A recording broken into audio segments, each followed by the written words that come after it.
Selam aleikum hoxh, më ndihmo çfarë të bëj me një hajmali të shkruar nga një hoxh për martesë thot me ecmbar. Wa aleikum assalam wa rahmetullah. Mirësia, mbarësia, suksesi, shërimi janë dorë të Allahut lartësuar.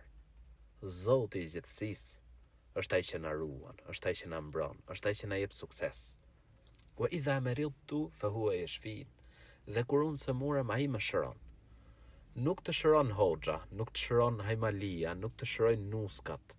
Larg këtyre gjorave. Larg nuskagjive, larg atyre që merren me shkresa. Larg fallxhorëve. Ai që të shëron është Zoti i gjithësisë, krijuesi i gjithësisë. Të këshilloj të marrësh një enë me ujë të pastër. Lexo në të ajetin Kursi.